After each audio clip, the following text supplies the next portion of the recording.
Hello दोस्तों, कैसे हो आप सभी लोग। मेरा नाम है तपेश और आपका स्वागत है आपके अपने चैनल तपेश क्लासेस में। तो आप सभी को पता है कि उसी के इस सफर में हम पहुंच गए हैं इंडक्टिव इफेक्ट, और इंडक्टिव इफेक्ट भी हमारा खत्म हो चुका है एंड उसके अंदर हम पहुंच गए हैं एप्लीकेशन ऑफ इंडक्टिव इफेक्ट पर। और उसके अंदर हम कर रहे हैं उसके इंडक्टिव इफेक्ट के एप्लीकेशन है सेकेंड एप्लीकेशन, जो है एसिडिटी एंड बेसिसिटी की कंपेरिजन। और लास्ट क्लास में हमने वहां पे भी कंपेरिजन की थी और 10 क्वेश्चंस किए थे और उसका कंसेप्ट भी समझा था कि एसिडिटी और बेसिसिटी को कंपेयर कैसे कैसे किए करते हैं। तो आज क्वेश्चन नंबर 11 से स्टार्ट करते हैं और कुछ मोस्ट इंपोर्टेंट क्वेश्चन करेंगे। और ये वीडियो क्लास 11th के स्टूडेंट के लिए, क्लास 12th के लिए, या कोई नीट की तैयारी कर रहा हो या कोई आईआईटी की तैयारी कर रहा हो, और ये आगे के लिए भी, ग्रेजुएशन के लिए भी बहुत इंपोर्टेंट क्वेश्चन है। तो स्टार्ट करते हैं। तो देखिएगा ध्यान से, पहले इससे पहले वाला लेक्चर जरूर देखें, तब ये समझ में आएगा, क्योंकि यहाँ पे मैं डायरेक्ट कहूंगा कि ये माइनस आई लगा रहा है, ये प्लस आई लगा रहा है। ठीक है, तो ध्यान से देखिएगा। क्वेश्चन क्या है, वही है हमारा पहले वाला, कंपेयर एसिडिटी एंड पी के ए वैल्यू। यहाँ पे आपको कंपेयर करना है एसिडिटी और पी के ए वैल्यू को। और आपको पता है कि एसिडिटी और पी के ए वैल्यू, एसिडिटी का मतलब आप ये समझ लीजिए के ए वैल्यू, किससे वैल्यू के। और आप सभी को पता है कि के वैल्यू डायरेक्टली के वैल्यू को होता है माइनस के लॉग ऑफ पी के ए इक्वल टू होता है माइनस लॉग ऑफ के ए। एक फॉर्मूला होता है p K equal to minus log of K a. यदि पी के ए की वैल्यू ज्यादा है तो के ए की वैल्यू कम होगी। अब सभी को ये मैंने फॉर्मूले लास्ट क्लास में बता दिए थे। करते हैं क्वेश्चन नंबर 11 को। तो देखिएगा ध्यान से क्वेश्चन नंबर 11। तो यहाँ पे आपको सबसे पहले मैंने बताया था कि जब भी एसिडिटी के क्वेश्चन करो तो सबसे पहले उसका कंजुगेट बेस बनाओ। क्या बनाओ? Conjugate base. तो क्या करना है, ये कार्बोक्सिलिक एसिड है, इन सब में क्या दिख रहा है? Carboxylic acid COOH। क्या दिख रहा है? COOH, यानी इसको देखना है इनमें से किस वाले इसकी ग्रुप की एसिडिटी ज्यादा है और कम है। तो क्या बताया था कि एसिड में से सबसे पहले H हटाओ, H को रिमूव करो और H हटा दो, और जो बचाया पार्ट उसके ऊपर नेगेटिव। सबसे पहले उसका कंजुगेट बेस से स्टेबिलिटी आसानी से निकल आती है। यदि नेगेटिव पार्ट यानी उसका कंजुगेट बेस ज्यादा स्टेबल होता है तो वो एसिडिटी भी उसकी ज्यादा होती है, यानी के ए वैल्यू उसकी ज्यादा होती है और पी के वैल्यू उसकी कम होती है। ठीक है, तो देखिए ये हमने कर लिया। अब देखो कंपेरिजन किससे होगी? फर्स्ट सेकंड, यानी सेकंड के बाद कौन सा ग्रुप लगा है, सेकंड के बाद कौन सा ग्रुप लगा है। और यदि वो ग्रुप माइनस आई होता है, इसके ऊपर नेगेटिव चार्ज है, तो ये चाहता है कि मुझसे इलेक्ट्रॉन लो। क्या चाहता है? इलेक्ट्रॉन लो। तो यानी कोई यहाँ पे इलेक्ट्रॉन विड्रॉइंग ग्रुप होना चाहिए, यहाँ पे कोई इलेक्ट्रॉन विड्रॉइंग ग्रुप होना चाहिए जो कि इलेक्ट्रॉन डेंसिटी को अपनी तरफ विड्रॉ करता हो। यदि विड्रॉ करेगा तो यहाँ का जो चार्ज है, तो जो यहाँ का चार्ज है वो खत्म हो जाएगा। तो इस मॉलिक्यूल में स्टेबिलिटी आ जाएगी, और स्टेबिलिटी आ जाएगी तो उसकी एसिडिटी यानी पी के ए वैल्यू उसकी ज्यादा होगी, और उसकी के ए वैल्यू और एसिडिटी ज्यादा होगी, और पी के ए वैल्यू उसकी फिर कम होगी। और साफ दिख रहा है कि इसके ऊपर खुद पहले से नेगेटिव चार्ज है, पर हर नेगेटिव चार्ज वाला ग्रुप या हर negative charge species minus I effect दिखाएगी, तो या हर नेगेटिव स्पीसीज प्लस आई दिखाएगी, ऐसा नहीं होता है। तो इसके ऊपर तो नेगेटिव चार्ज है और ये वाला जो ग्रुप होता है ये प्लस आई इफेक्ट दिखाता है। कैसा दिखाता है? प्लस आई। पर ये वाला जो ग्रुप होता है SO3 माइनस, कैसा इफेक्ट दिखाता है? Minus I effect. याद रख लीजिएगा, मैं पहले ही कह रहा हूं SO3 माइनस कैसा कैसा इफेक्ट दिखाता है? माइनस आई। और जबकि SO3H माइनस भी माइनस आई इफेक्ट दिखाता है, और COO नेगेटिव दिखाता है प्लस आई इफेक्ट। कैसा इफेक्ट दिखाता है? प्लस आई। ज्यादातर negative species plus I effect दिखाती हैं, पर आपके लिए बहुत इंपॉर्टेंट है कि SO3 minus minus I effect दिखाता है, माइनस आई ग्रुप होता है, और ये मैंने प्रीवियस क्लासेस में बता दिया है और इसकी भी बता दिया है, तो मैं इस पर बहुत ज्यादा चर्चा करने वाला नहीं हूं अब। तो ये माइनस प्लस आई दिखाता है और इसका प्लस आई बहुत ज्यादा होता है, प्लस आई बहुत ज्यादा होता है। इसका प्लस आई ज्यादा तो इलेक्ट्रॉन को डोनेट करेगा, और ये चाहता नहीं है कि मुझे डोनेट करो, ये चाहता है कि मुझसे खींचो, पर यहाँ पे डोनेट करेगा। तो इसके स्टेबलाइजेशन को कम कर देगा, इसको डीस्टेबलाइज करेगा। डीस्टेबलाइज करेगा इसका मतलब स्टेबिलिटी नहीं है, स्टेबिलिटी बहुत बेकार, स्टेबिलिटी बहुत कम होगी, स्टेबिलिटी बहुत कम होगी तो इसकी एसिडिटी बहुत कम होगी, तो साफ कह देंगे। और इन सब में देखो ये वाला तो माइनस ही दिखाएगा, जबकि प्लस वाले से उसकी स्टेबिलिटी कम होती है, और स्टेबिलिटी कम होगी कंजुगेट बेस की यदि स्टेबिलिटी कम होती है तो उसकी एसिडिटी वैल्यू उसका एसिडिक नेचर बहुत बेकार हो जाता है, उनकी एसिडिटी बहुत कम हो जाती है। तो हम कह सकते हैं कि ए वाला तो सबसे पीछे आएगा, ए वाला तो सबसे पीछे आएगा। कौन आएगा? ए वाला सबसे पीछे आएगा। Cl क्या है? Cl, और मैंने बताया है कि माइनस आयन का जो ऑर्डर होता है सबसे पहले देखते हैं हम पॉजिटिव चार्ज वाले। कौन से? पॉजिटिव चार्ज वालों का माइनस आई बहुत ज्यादा होता है, फिर आते हैं नेकेड। अब देखिए यहाँ पे नेकेड है तो इसका भी माइनस आई बहुत, ये तो माइनस आई दिखाएगा और अच्छा खासा होगा। और इसके देखो नीचे एफ लगा है तो इसका माइनस आई तो इस वाले से थोड़ा सा ज्यादा ही होगा। और CH3 कैसा इफेक्ट दिखाता है ये तो आपको पूरी जिंदगी पढ़ते पढ़ते आ रहे हो, प्लस आई दिखाता है। और SO3 माइनस आई अच्छा खासा होता है, बहुत कम नहीं होता है, ठीक है। NO2 पार्शियली पॉजिटिव होता है तो इसका तो बहुत ज्यादा माइनस आई होगा, और बहुत ज्यादा होगा तो इस इलेक्ट्रॉन डेंसिटी को खींचेगा, इलेक्ट्रॉन डेंसिटी खींचेगा तो इसकी स्टेबिलिटी बढ़ेगी, स्टेबिलिटी बढ़ेगी, और कंजुगेट बेस की यदि स्टेबिलिटी बढ़ती है तो उसका एसिडिक नेचर बढ़ जाता है। तो हम कह देंगे ई वाला तो भाई सबसे पहले आने वाला है, हम कह देंगे ई वाला तो सबसे पहले और ए वाला सबसे बाद में, क्योंकि पता है साफ। और एफ, और जब भी पार्शियली यानी पॉजिटिव के बाद जो नंबर आता है वो नेकेड का आता है, और नेकेड में सबसे पहले आता है एफ फ्लोरीन। तो ई के बाद हम कह देंगे, ई के बाद कौन सा है? एफ वाला, ई के बाद एफ वाला, ठीक है।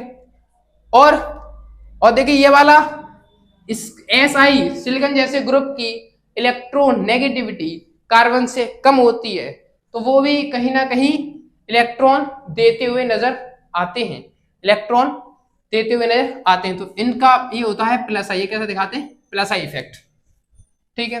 अब देखिए सबसे पहले ई आ गया, उसके बाद एफ, और एफ का सिमिलर कौन होता है?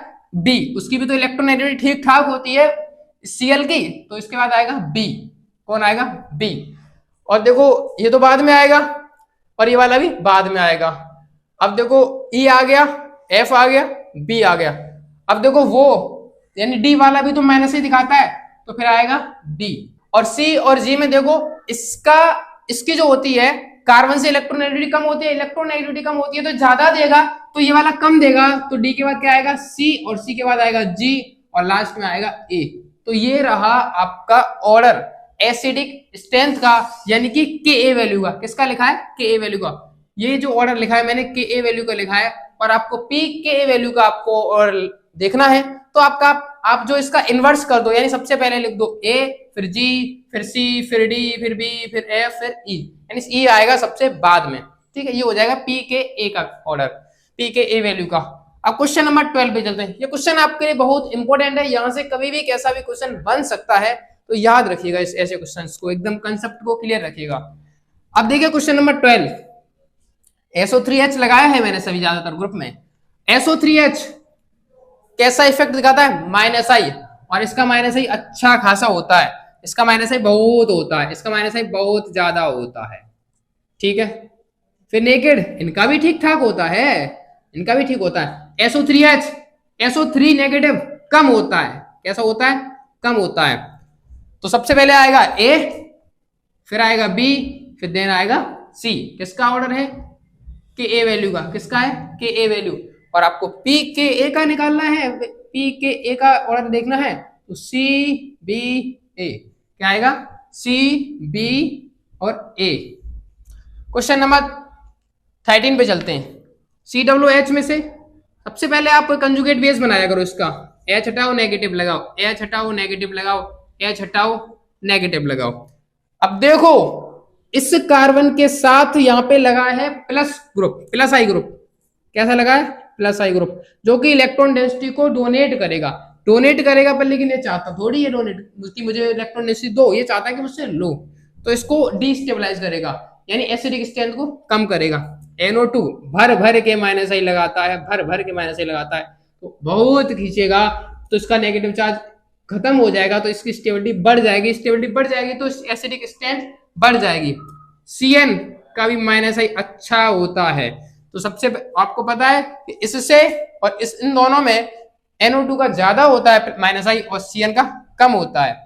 और ए वाला तो सबसे बाद में आएगा, तो सबसे पहले आएगा B, फिर आएगा C, फिर आएगा A। मैं Ka वैल्यू का ऑर्डर लिख रहा हूं और pKa वैल्यू का आप इसको इन्वर्स कर दो तो ऑर्डर निकल आएगा। अब क्वेश्चन नंबर 14 पे चलते हैं। अब देखो OH है, OH है, OH है, OH है, क्या करना है, H हटाना है, नेगेटिव लगाना है, यानी कि ये इनके बन चुके हैं कंजुगेट बेस। क्या बन चुके हैं, कंजुगेट बेस। क्या बन चुके हैं, कंजुगेट बेस। अब देखो CH3 प्लस आई लगाएगा, कैसा लगाया, प्लस आई, प्लस आई लगाएगा, स्टेबिलिटी डिस्टेबलाइज करेगा, यानी एसिडिक स्ट्रेंथ को बेकार करेगा। CF3 लगाया भैया, दूसरे नंबर पे लगा है, CF3 लगा है और अच्छा खासा F लगे हैं, वो भी 3 तो इलेक्ट्रॉन डेंसिटी खींचेंगे, इलेक्ट्रॉन डेंसिटी खींचेंगे तो उसका मतलब माइनस आई लगाएंगे। कैसे लगाएंगे, माइनस आई। अरे देखो तो सही, आगे वाले क्वेश्चन पर, अगले वाले पर इस वाले से कितने लगे हैं, 3 CF3 लगे हैं। कितने लगे हैं, 3 CF3 लगे। इस वाले में और इस वाले में कोई नहीं है भाई, ये वाला गड़बड़ है। यहाँ पे एक H है, यहाँ पे क्या एक H है, ठीक है। तो यहाँ पे एक लगा है CF3 और यहाँ पे दो लगे हैं, और दो लगे हैं तो दो इलेक्ट्रॉन एसिड को विड्रॉ करेंगे। क्या करेंगे, ये माइनस आई लगा, ये माइनस लगा, यानी इससे ज्यादा इसका होने वाला है और इससे ज्यादा इसका, और 3 CF3 लगे, 3 इलेक्ट्रॉन विड्रॉइंग ग्रुप लगे, तो भर भर के उस नेगेटिव को खत्म कर देंगे, एकदम खत्म कर देंगे। उसका मतलब स्टेबिलिटी बढ़ा देंगे, स्टेबिलिटी बढ़ा देंगे तो एसिडिक स्ट्रेंथ भी बढ़ जाएगी। तो सबसे ज्यादा इसका ऑर्डर तो सीधा सा है DCBA, DCBA। क्वेश्चन नंबर 15 की तरफ चलते हैं। H हटाएंगे, नेगेटिव लगाएंगे, H हटाएंगे, नेगेटिव लगाएंगे, H हटाएंगे, नेगेटिव लगाएंगे, एल्कोहल का H हटाएंगे और नेगेटिव लगाएंगे। देखिए ध्यान से, तो इसका यहाँ पे जो फर्स्ट और सेकंड कार्बन का जो हाइब्रिडाइजेशन है वो है sp2, यहाँ पे है sp3, यहाँ पे तो फिनाइल लगा है, 6 sp2 होंगे, कितने, 6, और यहाँ पे एल्काइल लगा है, इसका तो sp। और याद करो जब मैंने क्वेश्चन कराया था लास्ट क्लास में तो कहा था जब मैंने इंडक्टिव इफेक्ट भी पढ़ाया तो मैंने कहा था कि एल्काइन का माइनस आई ज्यादा होता है कंपेरिजन टू फिनाइल। तो सबसे पहले आ जाएगा D, और इन दोनों का sp है पर लेकिन यहाँ पे 6 sp है तो ज्यादा होगा। फिर आएगा C, और फिर देन आएगा B, फिर आएगा A, ठीक है। और ये क्वेश्चन बहुत इंपॉर्टेंट है आपके लिए, क्वेश्चन ऐसे क्वेश्चन बहुत इंपॉर्टेंट है। क्वेश्चन नंबर 16 की तरफ चलते हैं। H हटाना है आपको, नेगेटिव लगाना है, H हटाना है, अल्कोहल का नेगेटिव लगाना, सॉरी ये कार्बोक्सिलिक एसिड है, H हटाओ नेगेटिव लगाओ, इसका भी H हटाओ नेगेटिव लगाओ, सीधा सा है। पहला कार्बन, दूसरे कार्बन पे F लगा है, Cl लगा है, Br लगा, I लगा है। इलेक्ट्रोनेगेटिविटी का आपको पता है कि F की ज्यादा, Cl की कम, Br की कम, I की ज्यादा। ज्यादा खींचेगा, कम खींचेगा, और कम खींचेगा, और कम खींचेगा। ज्यादा खींचेगा तो मॉलिक्यूल को स्टेबलाइज करेगा, बहुत कम खींचेगा तो मॉलिक्यूल को स्टेबलाइज कम कर पाएगा। तो ABCD क्या आएगा, ABCD। एकदम लल्लू क्वेश्चन है, ये आप आसानी से कर सकते हो ऐसे क्वेश्चन। क्वेश्चन नंबर 17 पे चलते हैं, ठीक है। ये वाला जो है इसका है आंसर, क्वेश्चन नंबर 16 का है ये आंसर, ठीक है। Question number 17, acetic acid, formic acid, और यहाँ पे मॉलिक्यूल लगा है CF3। तो देखो ध्यान से, यहां से हमने H हटाया तो ये लगाया, और ये फॉर्मिक एसिड, इनका कंपेरिजन बहुत आता है, नेगेटिव, यहाँ पे नेगेटिव साफ दिख रहा है। CF3 है, कैसा है ग्रुप, CF3, माइनस ही लगाएगा, भर भर के लगाएगा, H नहीं लगा पाएगा, कम लगाएगा। यहाँ पे लगा है CH3, क्या लगा है, CH3, प्लस आई लगाएगा तो इसको स्टेबलाइज नहीं करेगा, डिस्टेबलाइज करेगा। ये ज्यादा स्टेबलाइज करेगा, ये और कम करेगा, ये इसको स्टेबलाइज करेगा, डिस्टेबलाइज करेगा। तो CBA, सबसे ज्यादा एसिडिक C की, फिर B की, सबसे कम होगी इसकी A की, इसकी होगी सबसे कम A की, ठीक है। तो मैं आशा कर रहा हूं कि ये आपके 17 क्वेश्चन थे, 11 से लेकर 17 क्वेश्चन समझ में आए होंगे, और एक भी नहीं आया तो वीडियो में कमेंट करें। अब क्वेश्चन और आगे बढ़ते हैं, अभी कुछ क्वेश्चन और लिखते हैं जो कि आपके लिए बहुत इंपॉर्टेंट है। तो दोस्तों ध्यान से देखिएगा, अब आगे फॉर्मिक एसिड से यानी फॉर्मिक एसिड की कंपेरिजन बहुत पूछी जाती है हमारे एग्जाम्स में। तो सबसे पहले इसी को हम समझते हैं। अब सबसे पहले हमने ये बनाया है फॉर्मिक एसिड HCOOH, ठीक है। और यहाँ पे कोई H की जगह पे कोई CH2 कोई ग्रुप लगाया है और उसके साथ हमने कोई ग्रुप लगाया है G1, यानी यहाँ पे कार्बन लगाया है और उसके साथ हमने कोई ग्रुप लगाया है G1 और उसके आगे हमने एक ग्रुप लगाया है G2। क्या लगाया है? G2। आपकी इच्छा है इसको G कह लीजिएगा और इसको कह लीजिएगा G डैश। क्या कह लीजिएगा? G dash.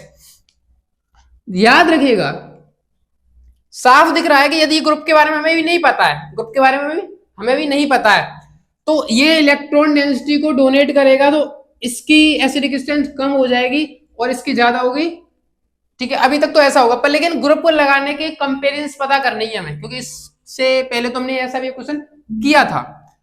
ये जो जी ग्रुप है ये इलेक्ट्रॉन डेंसिटी को विड्रॉ करता है, यानी इलेक्ट्रॉन डेंसिटी को खींचता है, पर इसका जो इलेक्ट्रॉन डेंसिटी को खींचना है यानी कि -I ग्रुप लगाएंगे, पर ये जो -I ग्रुप लगा होगा जी, ये वीक -I हो सकता है। यदि ये वीक -I ग्रुप हुआ तो जी है, यदि ये वीक -I ग्रुप हुआ और जो यहां पे जी डैश है, यहां पे जो जी डैश है वो स्ट्रॉन्ग, यदि वो स्ट्रॉन्ग -I ग्रुप हुआ, यदि जो जी डैश है यदि वो -I स्ट्रॉन्ग हुआ और यहां पे जो जी है यदि वीक हुआ, तो यहां पे हम कहते हैं यदि वीक होगा तो ये कम खींच पाएगा, तो इससे ज्यादा स्टेबल तो ये रहेगा, और वो ज्यादा स्ट्रॉन्ग है तो वो ज्यादा खींच लेगा, उसका दूर तक इफेक्ट लगेगा, इसका यहाँ पे जो नेगेटिव हो उस पर भी इफेक्ट लगेगा, तो उसको स्टेबलाइज कर देगा, तो उससे इस फॉर्मिक एसिड से ज्यादा वो होगा। तो ध्यान रखिएगा क्वेश्चन कैसे कैसे आ सकते हैं। सबसे पहले कुछ नहीं, सबसे पहले हम इसकी और इसकी कंपेरिजन जान लेते हैं। एक तरफ लिखते हैं फॉर्मिक एसिड, यानी हमने बनाया HCOOH, यानी यहां पे हम जी ग्रुप लगा के दिखाते हैं, यानी इसकी ज्यादा होने वाली है किससे? यहां पे हमने लगाया देखिएगा CH2 और यहाँ पे लगाया COOH और यहाँ पे हमने G की जगह पे लगाया है, या तो हम लगा सकते हैं SO3-, या फिर देखिए COOH, यहाँ पे हम लगा सकते हैं CH2, क्या लगा सकते हैं? फिनाइल, इसका भी -I पावर बहुत कम होती है, या फिर हम लगा सकते हैं COOH और यहाँ पे लगा सकते हैं CH2, या फिर लगा सकते हैं एल्कीन, यहाँ पे लगा सकते हैं CH2 डबल बॉन्ड CH, इसकी भी -I पावर कम होती है, और या फिर हम लगा सकते हैं NH2, C double bond O single bond OH single bond CH2 और यहाँ पे लगा सकते हैं NH2, इसकी भी -I पावर कम होती है। तो हम और यहाँ फिर हम यहाँ पे एल्काइन भी लगा सकते हैं ट्रिपल बॉन्ड के साथ, यहाँ पे CH2 सिंगल बॉन्ड COOH। तो जब यहाँ पे क्वेश्चन पूछा जाए, जब भी फॉर्मिक एसिड की कंपेरिजन इन सभी के साथ की जाए, तो आप फॉर्मिक एसिड को ज्यादा एसिडिक कहेंगे, फॉर्मिक एसिड को ज्यादा एसिडिक कहेंगे कंपेरिजन टू दिस।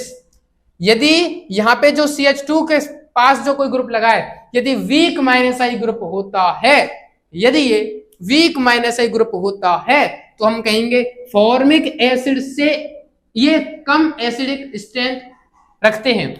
पर यदि ये जी ग्रुप यहाँ पे जो लगे हैं, ये जो लगे हैं, मैंने ये जो लगाए हैं, ये और ये, यदि ये -I इनकी पावर बहुत ज्यादा होती है, जैसे हेलोजन्स या NO2, NH3 plus NR3 plus SO3H, मैंने बताया था SO3 नेगेटिव की -I पावर कम होती है, जबकि SO3H की -I पावर ज्यादा होती है, और कार्बो COOH भी लगाता है तो रेजोनेंस के थ्रू उसको स्टेबलाइज कर देगा। तो अब या फिर क्वेश्चन ऐसे आ सकता है, देखिएगा ध्यान से, कंपेरिजन तो कैसे भी पूछी जा सकती हैं आपके सामने, पर लेकिन आपको याद रखना है इससे ज्यादा किसका था? HCOOH। या फिर इसे हम ऐसा भी लिख सकते हैं, फॉर्मिक एसिड से कौन कौन जीत जाएगा? जैसे हमने ग्रुप लगाया, यहाँ पे लगाया F सिंगल बॉन्ड, सॉरी यहाँ पे लगाओ, यहाँ पे लिखो CH2 सिंगल बॉन्ड COOH, ये जीत जाएंगे, यानी ऐसे ग्रुप जीत जाएंगे। या फिर यहाँ पे F की जगह पे आप देखो Cl लगा सकते हो, Br लगा सकते हो, या फिर I लगा सकते हो, ये हमेशा जीत जाएंगे। या फिर लगा सकते हो आप, यहाँ पे लगाया आपने NO2, क्या लगाया, NO2 के साथ CH2, यहाँ पे C double bond O single bond OH, क्योंकि ये जो लगे हैं इनका इफेक्ट दूर तक पड़ता है तो उस इलेक्ट्रॉन डेंसिटी को ये खींच लेगा। या फिर लगा सकते हो यहाँ पे आप NH3, यहाँ पे लगा सकते हो आप NH3 positive, CH2 single bond C double OH, या फिर लगा सकते हो आप SO3H single bond CH2 single bond C double bond OH, और या फिर लगा सकते हो NR3 single bond CH2 single bond C double bond O single bond H, यहाँ पे प्लस। तो फॉर्मिक एसिड से ज्यादा एसिडिक स्ट्रेंथ होती है इन सभी ग्रुप की, जो COOH के पास जो कार्बन लगा उससे जो ग्रुप लगा है उसकी यदि -I पावर बहुत ज्यादा होती है तो फॉर्मिक एसिड से ज्यादा एसिडिक होते हैं। इसे याद रखिएगा और ये बहुत बहुत बहुत ज्यादा इंपॉर्टेंट है आपके लिए, कभी भी क्वेश्चन देखने के लिए मिल सकता है। अब यहाँ पे मैं अब इनसे रिलेटेड क्वेश्चन लिख रहा हूं, इनसे रिलेटेड ही क्वेश्चन लिखता हूं और आपको उन सभी का आंसर देना होगा। तो दोस्तों ध्यान से देखिएगा क्वेश्चन नंबर 18 की तरफ। अभी क्वेश्चन लिखे हैं हमने, क्वेश्चन नंबर 29 तक एसिडिटी एंड बेसिसिटी की ही कंपेरिजन करेंगे, बहुत सारे क्वेश्चन करेंगे। तो देखिए यहाँ पे थोड़ा सा गलत है, ये गड़बड़ है। यहाँ पे है ये COOH, क्या है COOH। देखो COOH के CH2 के पास जो लगा है वो ग्रुप लगा है, और जो कि ग्रुप -I ग्रुप है, और इसकी -I पावर वीक है, यानी -I पावर ये वीक -I पावर वाला लगा है, स्ट्रॉन्ग -I पावर वाला लगा है, ये आपको बताना है। और वैसे ही क्वेश्चन 18 हो जाएगा। तो आपको बता दूं कि P ये जो लगा है ये वीक है, ये कैसा है, ये जो है वीक है, और ये वाला स्ट्रॉन्ग है, और ये वाला वीक है, और ये तो बीच में रखना ही रखना है, ठीक है। और ये वाला स्ट्रॉन्ग है और ये वाला भी वीक है। तो देखो सबसे पहले कौन आएगा हमारा, स्ट्रॉन्ग वाला, यानी सबसे पहले आएगा E, और E के बाद आएगा स्ट्रॉन्ग, यानी इसकी और इसकी में जब कहते हैं तो हमें पता है कि O ज्यादा होता है। E के बाद आएगा B, कौन आएगा B, और इसमें देखा तो हमें पता है कि इससे तो ज्यादा एसिडिक होते हैं फॉर्मिक एसिड, वो फॉर्मिक एसिड है ना, तो B के बाद आएगा D, ठीक है। तो D अब हमें पता है कि फॉर्मिक एसिड से कम होते हैं वीक वाले। अब वीक कौन से हैं, एक A है, एक F है। अब देखो pH का ज्यादा होता है, pH तब भी स्टेबलाइज करता है, हमें पता है। इसके बाद आएगा A, और A के बाद आएगा वो ये वाले इससे ज्यादा देते हैं, यानी अनस्टेबलाइज करेंगे। फिर आएगा C, फिर देन आएगा क्या है वो F, EBDACF आपका ये आंसर रहने वाला है क्वेश्चन नंबर 18 का। अब क्वेश्चन नंबर 19 की तरफ चलते हैं। यहाँ पे लगा है NH2 जो कि -I पावर दिखाता है, और इसकी -I पावर वीकर में लिखा था, देखो कॉपी खोल के अपनी। और ये तो डिस्टेबलाइज करेगा, ये स्टेबलाइज करेगा। ये तो फॉर्मिक एसिड, ये तो मेन में रखना ही है, बी तो मीडियम है। अब देखो ये -I है, और फॉर्मिक एसिड से वीक होते हैं, वीक वाले, तो बी के बाद आएगा, पर लेकिन इससे तो ज्यादा होगा ना इसकी, तो बी से ज्यादा किसकी होगी, ए की, और फिर आएगा सी, BAC, जो ऑप्शन रहने वाला है BAC। क्वेश्चन नंबर 20, SiMe3 ज्यादा डोनेट करेगा तो डिस्टेबलाइज करेगा। यहाँ पे आप कंजुगेट बेस बना लो या हटा के नेगेटिव लगा लो, ठीक है। तो ये सबसे पहले आएगा फॉर्मिक एसिड, और इसमें पता है कि ये ज्यादा देता है, ये कम देता है, तो BCA। क्वेश्चन नंबर 21, ये ज्यादा खींचता है, F -I पावर ज्यादा, तो ज्यादा तो स्टेबिलिटी भी ज्यादा करेगा, तो A सबसे आगे। और इसमें आपको पता है ये फॉर्मिक है, ये एसिडिक एसिड है, फॉर्मिक एसिड की ज्यादा होती है। फिर आएगा B, फिर आएगा C, ABC। Question number 22, formic acid phenyl लगा है सेकंड वाले, तो यानी -I है, वीकर से ज्यादा होती है फॉर्मिक एसिड की। फॉर्मिक है, OH है, वीक है, ज्यादा होगी। एल्काइन है, वीक है, ज्यादा होगी फॉर्मिक की। पर नेकेड एटम -I पावर ज्यादा, तो ज्यादा होगी। ये तो डोनेट की जगह उसको डिओनेट करके अनस्टेबलाइज करेगा, डिस्टेबलाइज करेगा, तो इसकी ज्यादा होती है फिनाइल की, हमें पता है। ठीक है, अब क्वेश्चन नंबर 27, CH3 डोनेट करेगा, डिस्टेबलाइज करेगा, साफ सीधी बात कि फॉर्मिक की ज्यादा होती है, एसिटिक एसिड से खत्म। माइनस आई है, ज्यादा करेगा, ज्यादा स्टेबलाइज करेगा। COOH ये ज्यादा स्टेबल करते हैं, ये आया था हमारा इसमें और इसमें, इसकी ज्यादा होती है, हमें पता है। ठीक है, तो दोस्तों मैं आशा करता हूं कि ये क्वेश्चन आपके समझ में आए होंगे। यदि कोई भी समझ में नहीं आया है तो प्लीज वीडियो में कमेंट किया करें कि हमारे ये क्वेश्चन समझ में नहीं आया, तो उसे अगली वीडियो में जरूर बताऊंगा। तो दोस्तों यहाँ पे आपका खत्म होता है एसिडिटी एंड बेसिसिटी का कंसेप्ट, एंड इस लेक्चर को मैं एक क्वेश्चन के साथ एंड करता हूं। वो क्वेश्चन मेरा रहेगा, ध्यान से देखिए, बड़ा इंटरेस्टिंग।